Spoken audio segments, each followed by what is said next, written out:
दुनिया के सबसे भव्य शहरों में से एक, जिसे एक महान सम्राट ने अपने सपनों से सींचा था, वह महज 15 साल में ही एक वीरान खंडहर में बदल गया।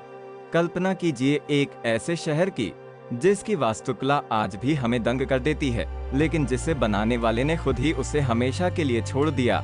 यह कहानी सिर्फ पत्थरों की नहीं, बल्कि उस अदृश्य तत्व की है जिसके बिना जीवन संभव नहीं है, पानी। 16वीं सदी का उत्तरार्ध था। मुगल बादशाह अकबर अपनी जीत के प्रतीक के तौर पर एक नए शहर का निर्माण कर रहे थे।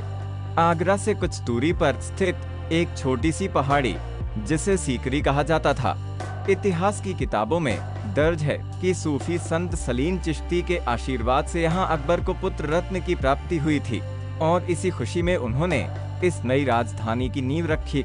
फतेहपुर सीकरी, जिसका नाम ही विजय का शहर है, अपनी भव्य इमारतों, बुलंद दरवाजे और नक्काशीदार महलों के लिए जानी गई।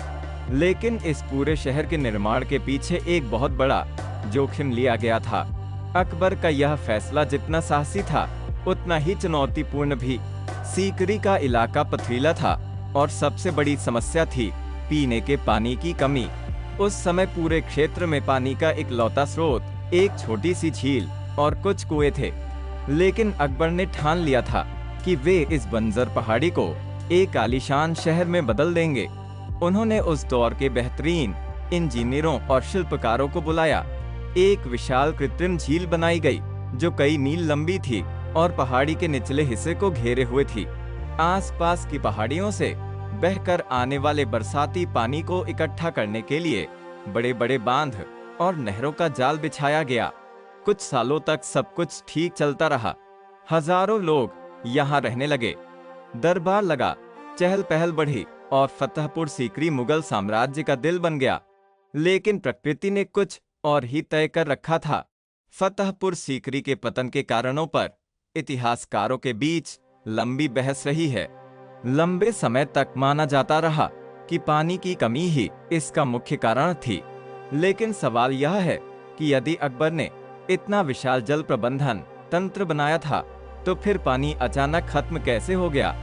कुछ इतिहासकार कहते हैं कि अकाल और सूखा उस समय के भूगोल का एक हिस्सा थे। समय के साथ वह कृत्रिम झील सूखने लगी। जब शहर की आबादी बढ़ी तो पानी की मांग उसके सीमित संसाधनों से कहीं ज्यादा हो गई। वहीं कुछ विशेषज्ञों का मानना है कि सीकरी की भूगर्भीय संरचना ही ऐसी थी कि वह लंबे समय तक पानी को रोक कर नहीं रख सकती थी। यहाँ की जमीन पत्थर की थी, जिससे पानी का रिसाव बहुत तेजी से होता था। जो तकनीक उन्होंने शुरुआत में अपनाई थी, वह लंबे समय तक बड़े शहर की प्यास बुझाने में नाकाम साबित हुई। तर्क यह भी दिया जाता है कि अकबर की साम्राज्यवादी महत्वाकांक्षाएं बदल रही थीं। उनका ध्यान उत्तर पश्चिम की ओर, यानी पंजाब और लाहौर की तरफ केंद्रित होने लगा था, जहां के सामरिक महत्व अधिक थे। लेकिन फिर भी एक पूरे शहर को खाली करने के पीछे सिर्फ रणनीतिक बदलाव का कारण गले नहीं उतरता।